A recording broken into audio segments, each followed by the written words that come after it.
درود شریف پڑھیں۔ اللہم صلی وسلم علی سیدنا و نبینا و مولانا محمد و بارک وسلم کما تحب و ترضى عدد ما تحب و ترضى۔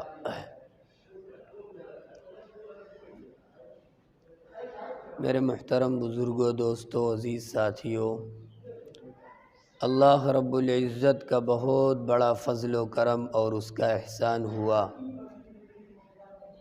کہ رمضان المبارک کا مہینہ ہم سب کو اللہ رب العزت نے عطا فرمایا۔ یہ وہ مبارک مہینہ ہے جس کے لیے رسول اکرم علیہ السلام 2 مہینہ پہلے ہی سے اس مہینہ کو پانے کی دعا فرمانا شروع کر دیتے تھے۔ رجب کے مہینے ہی سے رسول اکرم صلی اللہ علیہ وسلم یہ دعا فرمانا شروع کر دیتے تھے کہ اللہم بارک لنا فی رجب و شعبان و بلغنا رمضان۔ وہ مہینہ آج ہمارے اوپر سایہ فگن ہو چکا ہے، اس مہینے کی آمد ہو چکی ہے۔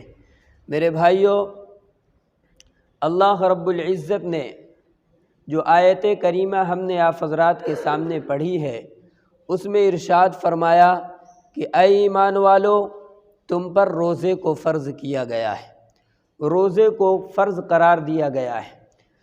علماء نے ایک دستور لکھا ہے، اور دنیا کا بھی یہی دستور ہے کہ کچھ پانے کے لیے کچھ کھونا پڑتا ہے، کچھ لینے کے لیے کچھ دینا پڑتا ہے۔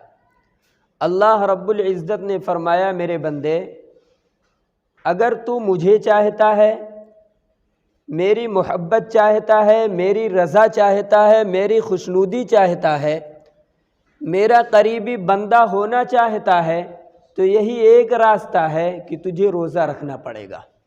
کتب علیکم الصیام، تجھے روزہ دار بننا پڑے گا۔ دنیا کے عیش و آرام کو حاصل کرنے کے لیے، دنیا کی تمام چیزوں کو حاصل کرنے کے لیے تو بھوک اور پیاس کی شدت کو برداشت کر لیتا ہے، بہت ساری تکلیفوں کو بھی آسانی کے ساتھ جھیل جاتا ہے، لمبا سفر کرنا پڑتا ہے، بھوک اور پیاس کی شدت کو برداشت کر لیتے ہو۔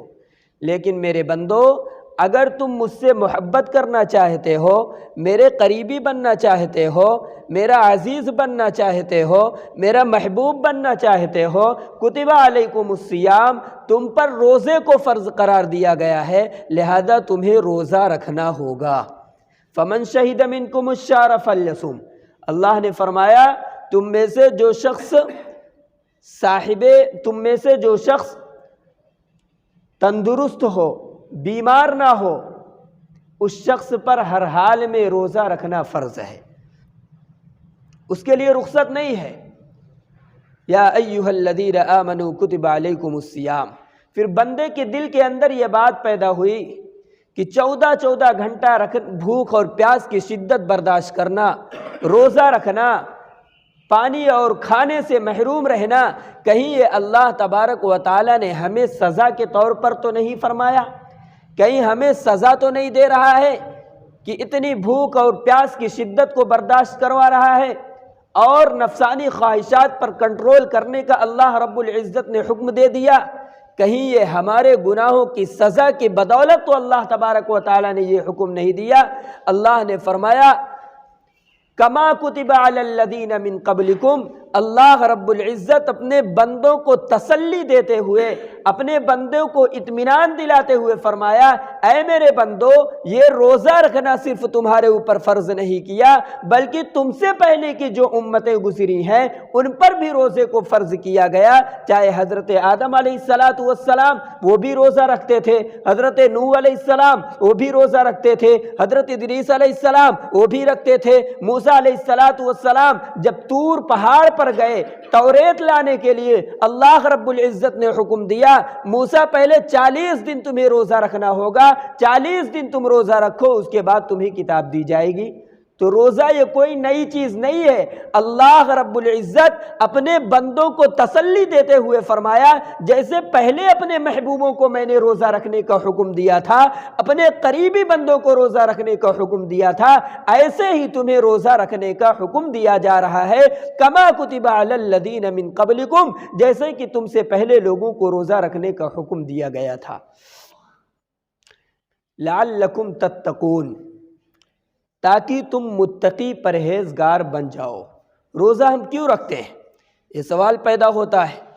آج بہت سارے سوال اٹھائے بھی جا رہے ہیں، اعتراض بھی کیا جاتا ہے کہ 12 گھنٹہ 14 گھنٹہ بھوک اور پیاس کی شدت کو برداشت کرتے ہو اور یہ کہتے ہو کہ اللہ تعالی ہم سے محبت کرتا ہے۔ یہ کیسی محبت ہے کہ بھوک اور پیاس کی شدت کو برداشت کروا رہا ہے؟ ایک ماں اپنے بیٹے سے محبت کرتی ہے، اپنے بچے سے محبت کرتی ہے تو اسے بھوکا رکھتی ہے، اسے پیاسا رکھتی ہے۔ یہ اعتراض کیا جاتا ہے، یہ سوال کیا جاتا ہے روزے پر۔ آج سوال کھڑے کیے جاتے ہیں، اللہ رب العزت نے اس کا جواب دے دیا۔ روزہ اس لیے رکھا جاتا ہے لعلکم تتقون، تاکہ تم متقی پرہیزگار بن جاؤ۔ متقی اور پرہیزگار کا کیا مطلب؟ بچنے والے بن جاؤ۔ کس چیز سے؟ گناہوں سے بچنے والے بن جاؤ، بدنگاہی سے بچنے والے بن جاؤ، شراب سے بچنے والے بن جاؤ، زنا سے بچنے والے بن جاؤ۔ اس لیے اللہ تبارک و تعالی روزے کا حکم دے رہے ہیں، ان تمام برائیوں سے تم بچنے والے بن جاؤ۔ 1 مہینہ روزہ رکھو، یہ ٹریننگ ہے تمہارے لیے۔ اللہ تبارک و تعالی ہمیں اور آپ کو اس بات کا احساس دلانا چاہتا ہے کہ جیسے تم رمضان کے مہینے میں گناہوں سے بچ رہے ہو، گناہوں سے بچ سکتے ہو، بدنگاہی سے بچ رہے ہو، زنا سے بچ رہے ہو، شراب سے بچ رہے ہو، بھوک اور پیاس کی شدت کو برداشت کر رہے ہو، اس کا مطلب یہ ہے کہ تمہارے اندر طاقت ہے، تمہارے اندر قوت ہے، تم بدنگاہی سے بچ سکتے ہو، بدکاری سے بچ سکتے ہو، زنا سے بچ سکتے ہو۔ جس طرح تم نے اپنے آپ کو 1 مہینہ رمضان المبارک کے مہینے میں ان تمام برائیوں سے اپنے آپ کو بچا کر کے رکھا، اسی طرح 11 مہینہ تمہیں اپنے آپ کو گناہوں سے بچا کر کے رکھنا ہے۔ یہ ہے روزے کا پیغام، یہ ہے روزے کا مقصد۔ صاف ہے بالکل۔ روزے کا مقصد یہ ہے کہ جس طریقے سے ہم تمام گناہوں سے رمضان کے مبارک مہینے میں بچ رہے ہیں، اپنی زبان سے گالی نہیں نکال رہے ہیں، کسی کو برا بھلا نہیں کہہ رہے ہیں، کسی کی برائی نہیں کر رہے ہیں، غیبت نہیں کر رہے ہیں، چغل خوری نہیں کر رہے ہیں، آنکھوں سے بدنگاہی نہیں کر رہے ہیں، اسی طریقے سے اللہ تعالیٰ فرما رہا ہے جیسے تم رمضان کے مہینے میں میرے بندے رہتے ہو، ایسے ہی تمہیں 11 مہینہ رہنا چاہیے۔ اور یہ ہم سب کر سکتے ہیں، جیسے رمضان میں کر سکتے ہیں ویسے 11 مہینے بھی کر سکتے ہیں۔ روزہ رکھنا اس لیے اللہ تعالی نے فرمایا کہ اگر تم بھوک اور پیاس کی شدت کو برداشت کر سکتے ہو، 24 گھنٹے میں 1 مرتبہ کھاؤ، لیکن حرام کا لقمہ مت کھاؤ، حرام کا لقمہ مت کھاؤ، حرام غذا مت استعمال کرو، 1 ٹائم کھاؤ لیکن حلال غذا استعمال کرو۔ اللہ تعالیٰ فرما رہے ہیں اگر تم اس پر عمل کرنا چاہتے ہو کر سکتے ہو، اس لیے کہ روزے میں تم نے کر کے دکھایا ہے، رمضان کے مہینے میں تم نے کر کے دکھایا ہے۔ یہ جو ایام چل رہے ہیں رمضان المبارک کے، یہ ٹریننگ ہے اس بات کی کہ 11 مہینے تم اسی طریقے سے گزار سکتے ہو۔ میرے بھائی بزرگ دوستو، اللہ تعالیٰ نے روزے کے مقصد کو بیان فرما دیا کہ لعلکم تتقون، یہ روزہ اس لیے فرض کیا گیا ہے تاکہ تم متقی بن جاؤ، تاکہ تم پرہیزگار بن جاؤ۔ پچھلے جمعہ کے اندر میں نے آپ حضرات کے سامنے رسول اکرم علیہ السلام کی ایک لمبی حدیث پڑھی تھی، جس میں آقا علیہ السلام نے فرمایا کہ یہ مہینہ بہت ہی مبارک مہینہ ہے، بہت ہی بڑا مہینہ ہے۔ اس مہینے کے اندر 2 اہم پروگرام اللہ رب العزت نے رکھے۔ کیا؟ ایک روزہ تھا اور دوسرا تراویح کا۔ جعل اللہ صیامہ فریضۃ، اللہ رب العزت نے رمضان کے روزے کو فرض قرار دیا ہے۔ جو شخص رمضان کے روزے کو، فرض روزے کو طاقت کے باوجود نہیں رکھتا، بہت بڑا بدقسمت ہے، محرومی کی بات ہے کہ اللہ نے طاقت دے رکھی ہے، اس کے باوجود رمضان کے روزے نہیں رکھتا۔ اور یاد رکھو، جو شخص رمضان کا ایک روزہ بلا ضرورت چھوڑ دیتا ہے، پورا سال کیا اگر پوری زندگی وہ لگاتار روزہ رکھے تب بھی رمضان کے ایک روزے کا جتنا ثواب ہے اسے ثواب حاصل نہیں ہو سکتا ہے۔ اس قدر اللہ کی رحمت، اس قدر اللہ کی برکت اس مہینے کے اندر نازل ہوتی ہے میرے بھائیوں، اس لیے رمضان کا روزہ تو ہر حال میں رکھنا ہے۔ دوسرا کیا فرمایا؟ وَقِيَامَ لَيْلِهِ تَطَوُّعًا، رمضان کے اس مہینے کے اندر تراویح کو سنت مؤکدہ قرار دیا ہے۔ ایک جگہ پر اللہ کے رسول علیہ السلام نے ارشاد فرمایا، من قام رمضان ایمانا و احتسابا غفر له ما تقدم من ذنبه، جس شخص نے ایمان کے ساتھ، عقیدے کے ساتھ، اللہ رب العزت کی ذات پر یقین رکھتے ہوئے اور پوری بشاشت کے ساتھ تراویح کی نماز ادا کی ہے، اللہ کے رسول علیہ السلام فرما رہے ہیں اس تراویح کی برکت سے اللہ تبارک و تعالی اس کے پچھلے تمام گناہوں کو معاف فرما دیتے ہیں۔ غفر له ما تقدم من ذنبه، اللہ کے رسول کی حدیث ہے، فرما رہے ہیں جس نے تراویح پڑھی ہے اس کے پچھلے تمام گناہوں کو معاف کر دیا گیا۔ میرے بھائیوں، ویسے ہی رحمت کا مہینہ ہے، جب گناہوں کو معاف کر دیا گیا، اللہ رب العزت کی رحمت اور برکتیں نازل ہو رہی ہیں، میرے بھائیوں اس کے لیے جنت کا فیصلہ ہونا یقینی ہے۔ تو دوسرے نمبر پر کیا فرمایا؟ سب سے پہلے رمضان کا روزہ اہم، اس کے بعد تراویح۔ تیسرے نمبر پر میرے آقا علیہ السلام نے یہ فرمایا کہ اس مہینے کی عظمت اتنی زیادہ، اس مہینے کے اندر اتنی اللہ کی رحمتوں کا نزول ہوتا ہے، اگر ایک فرض ادا کرو گے تو تمہیں 70 فرض کا ثواب ملے گا۔ ایک فرض کا ثواب 70 فرض کے برابر ملے گا، اور 2 رکعت نفل پڑھ لو گے تو فرض کے برابر اس کا ثواب ملے گا۔ ہر چیز میں اضافہ اللہ رب العزت نے اس مہینے کے اندر فرما دیا، تمام عبادتوں کے اندر اضافہ فرما دیا۔ فرض کا ثواب 70 فرض کے برابر اور نفل کا ثواب فرض کے برابر قرار دیا۔ اس لیے میرے بھائیو، بزرگو، دوستو، اس مہینے کے اندر جہاں روزے کی اہمیت بتائی گئی، تراویح کی اہمیت بتائی گئی، وہیں ساتھ ساتھ نوافل کے اہتمام پر بھی زور دیا گیا کہ اس مہینے کے اندر تہجد پڑھا جائے، اوابین پڑھا جائے، اشراق پڑھا جائے، چاشت پڑھا جائے۔ لیکن میرے بھائیوں، ان حدیث کو ہم سامنے رکھیں اور اپنے اعمال پر غور کریں، اپنی زندگی پر غور کریں کہ رمضان المبارک میں ہمارا کیا حال ہوتا ہے۔ صبح اٹھتے ہیں، سحری کرتے ہیں، سحری کرنے کے بعد کتنے لوگ ایسے ہیں، پچھلے رمضان میں دیکھ رہا تھا 50% لوگ ایسے تھے جو سحری کرنے کے بعد سو جاتے تھے، نماز پڑھنے کے لیے نہیں آتے تھے، فجر کی نماز چھوڑ رہے ہیں، سنت ادا کیے، سحری کرنے کے بعد سو گئے اور فرض کی نماز چھوڑ گئی۔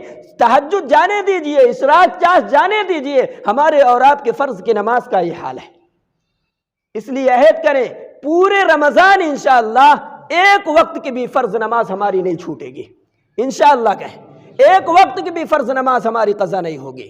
اور ہو سکے تو ان تمام نوافل کا اہتمام کریں، تہجد پڑھیں، سحری کے وقت اٹھیں، 2 رکعت تہجد کی نماز پڑھ لیں، انشاءاللہ اس کا بہت بڑا ثواب ہے۔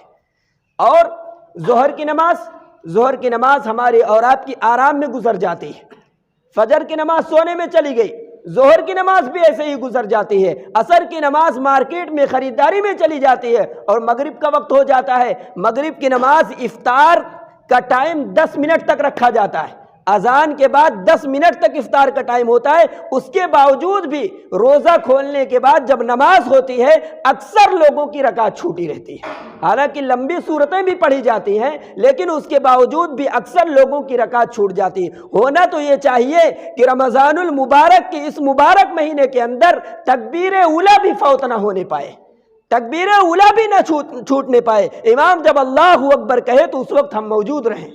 میرے بھائیو، 10 منٹ کا وقت ہوتا ہے افطار میں، کوشش کر کے جلدی سے افطار کر کے مسجد میں آ جائیں، نماز کے بعد جتنا طبیعت چاہے آپ افطاری کریں، کھانا کھائیں، لیکن نماز باجماعت تکبیر اولیٰ کے ساتھ پڑھیں۔ ہمارے اکابر، ہمارے بزرگوں کا حال کیا تھا؟ حضرت مولانا خلیل احمد صاحب نور اللہ مرقدہ، بہت بڑے اللہ کے ولی بزرگ گزرے ہیں، ضعیفی کی حالت میں ہیں، بڑھاپے کو پہنچ گئے ہیں، 60-70 سال کی عمر ہو چکی ہے، لیکن اس کے باوجود افطار کرنے کے بعد، روزہ کھولنے کے بعد باجماعت ساری نمازیں پڑھتے تھے، تکبیر اولیٰ چھوٹنے کا ان کے یہاں کوئی سوال ہی نہیں پیدا ہوتا تھا۔ مغرب کی نماز پڑھنے کے بعد سوا پارہ نفل میں پڑھا کرتے تھے، سوا پارہ تراویح سے پہلے اوابین کی جو نماز ہوتی ہے سوا پارہ اس میں پڑھا کرتے تھے، پھر 2.5 گھنٹہ 2 گھنٹہ تراویح پڑھا کرتے تھے۔ ان کے اندر تو بھی طاقت تھی، ہمارے اور آپ کی طرح تو وہ بھی تھے میرے بھائیوں، لیکن جن کے اندر اللہ کا خوف ہوتا ہے، ڈر ہوتا ہے، اللہ تبارک و تعالیٰ سے وہ دعا کرتے ہیں تو اللہ تعالیٰ ان کو ہمت عطا فرما دیتے ہیں۔ آج ہمیں اور آپ کو تو تراویح پڑھنے میں حالت خراب ہوتی ہے، 1 پارہ 1.5 پارہ میں ہی دقت ہونے لگتی ہے۔ وہ کیسے انسان تھے میرے بھائیوں؟ اس کے بعد تراویح 2-2.5 گھنٹہ پڑھتے تھے، پھر آخر پہر میں تہجد کے وقت اٹھ جاتے تھے، تہجد بھی پڑھتے تھے، اس کے بعد سحری کر کے فجر کی نماز کے لیے آ جاتے تھے۔ اس لیے اس بات کا اہتمام ہو کہ نمازیں ہماری رمضان المبارک کے مہینے میں چھوٹنے نہ پائیں، تمام نمازیں ہم جماعت کے ساتھ پڑھیں۔ اس کے بعد اللہ کے رسول علیہ السلام نے ارشاد فرمایا کہ اللہ رب العزت نے اس مہینے کو 3 حصے میں تقسیم کر دیا ہے، 3 حصے میں تقسیم کیا۔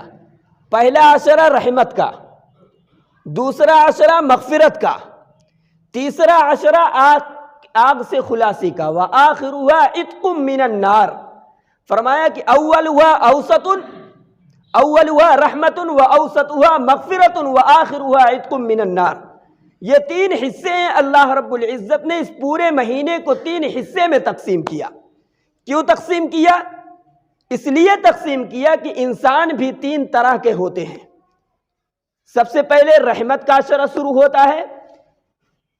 ایک قسم کے لوگ وہ ہوتے ہیں جو گناہوں سے بالکل اپنے آپ کو بچا کر کے رکھتے ہیں، گناہ نہیں ہوتے، اللہ کے ولی ہوتے ہیں، بزرگ ہوتے ہیں، گناہوں سے بچتے ہیں، نمازوں کا اہتمام کرتے ہیں، تو پہلے عشرے ہی میں ان پر رحمت کی بارش ہونے لگتی ہے۔ پہلے ہی عشرے میں اللہ رب العزت کی جانب سے ان پر رحمت کی بارش ہونے لگتی ہے۔ دوسرے وہ لوگ ہوتے ہیں جن کی زندگی میں کچھ نیکی ہے تو کچھ گناہ بھی ہیں، کچھ نیکیاں ہیں کچھ گناہ بھی ہیں، کچھ نمازیں ہیں کچھ خطائیں ہیں، کچھ عبادات ہیں کچھ لغزشیں ہیں، تو ان کے لیے اللہ تبارک و تعالی نے مغفرت کا عشرہ بنایا کہ پہلے 10 دن روزہ رکھ لیں، اللہ کے سامنے جب گڑ گڑا کر کے دعا کریں گے تو دوسرے عشرے میں اللہ تبارک و تعالی ان کی مغفرت فرما دیں گے۔ اس لیے اللہ تعالیٰ نے 3 عشرے بنائے، پہلا عشرہ رحمت کا اور دوسرا عشرہ مغفرت کا۔ اس میں جو لوگ نیکیاں بھی کرتے ہیں گناہ کرتے ہیں، دوسرے عشرے میں ان کی مغفرت ہو جاتی ہے۔ تیسرا عشرہ کون سا ہے؟ تیسرا عشرہ اللہ کے رسول علیہ السلام نے ارشاد فرمایا کہ وآخرها عتق من النار۔ تیسرا عشرہ یہ جہنم سے خلاصی کا، آگ سے خلاصی کا عشرہ ہے، آگ سے نجات پانے کا عشرہ ہے۔ تو جو لوگ گناہوں میں زیادہ ڈوبے ہوئے ہیں، جن کی زندگی اکثر نافرمانیوں میں گزرتی ہے، جن کی نمازیں چھوٹتی رہتی ہیں، جن کو روزوں کی پرواہ نہیں ہے، جن کو نمازوں کی پرواہ نہیں رہتی، اس رمضان کے مہینے میں جب وہ عبادت پر لگ جاتے ہیں، روزہ رکھتے ہیں، تراویح پڑھتے ہیں تو اللہ کی رحمت برستی رہتی ہے، مغفرت کا عشرہ بھی گزرتا رہتا ہے۔ آخری عشرے میں اللہ تبارک و تعالی ان کو بھی معاف فرما کر جہنم کی آگ سے ان کو آزاد فرما دیتے ہیں۔ وآخرها عتق من النار۔ اس 3 حصوں کو اللہ تبارک و تعالی نے اس مہینے کو 3 حصے کے اندر تقسیم کر دیا ہے۔ میرے بھائیوں، اللہ کے رسول علیہ السلام نے ایک چیز اور ارشاد فرمایا کہ اس مہینے کے اندر اگر کوئی شخص کسی کو روزہ افطار کراتا ہے، کسی کو روزہ افطار کراتا ہے تو اللہ تبارک و تعالی اس کی مغفرت فرما دیتے ہیں۔ فرشتے اس کے لیے رحمت کی دعائیں کیا کرتے ہیں۔ صحابہ نے عرض کیا یا رسول اللہ، ہم میں سے ہر شخص کی طاقت نہیں ہے، ہم میں سے ہر شخص کے اندر استطاعت نہیں ہے کہ ہم لوگ ایک انسان کو روزہ افطار کرا سکیں، بھر پیٹ کھانا کھلا سکیں۔ اللہ کے رسول علیہ السلام نے ارشاد فرمایا کوئی ضروری نہیں ہے کہ بھر پیٹ کھانا ہی کھلایا جائے، اگر تم ایک لسی ایک گھونٹ لسی پلا دو یا ایک گلاس پانی پلا دو، ایک کھجور کھلا کر کے کسی کو افطار کرا دیتے ہو تو تمہیں روزے کا پورا ثواب ملے گا، اور جس کو تم نے افطار کرایا ہے اس کا بھی ثواب تمہیں ملے گا۔ اس لیے میرے بھائیو، بزرگو، دوستو، یہ بہت ہی مبارک مہینہ ہے۔ اس مہینے کے ایک ایک لمحہ کو ضائع نہ کریں، بلکہ ہر وقت جتنا ہو سکے اس مہینے کے اندر اللہ کی عبادت کریں، اللہ کی ریاضت کریں اور درود شریف کثرت سے پڑھیں۔ اللہ کے رسول علیہ الصلوۃ والسلام نے ارشاد فرمایا کہ جمعہ کے دن جو شخص مجھ پر درود شریف پڑھتا ہے وہ درود مجھ پر پیش کیا جاتا ہے کہ آپ کا فلاں امتی فلاں جگہ پر بیٹھ کر کے آپ کے لیے درود شریف پڑھتا ہے۔ اللہ کے رسول علیہ الصلوۃ والسلام نے فرمایا مجھے بہت خوشی ہوتی ہے۔ اللہ تعالیٰ کہنے اور سننے سے زیادہ عمل کرنے کی توفیق عطا فرمائے۔ وآخر دعوانا الحمدللہ۔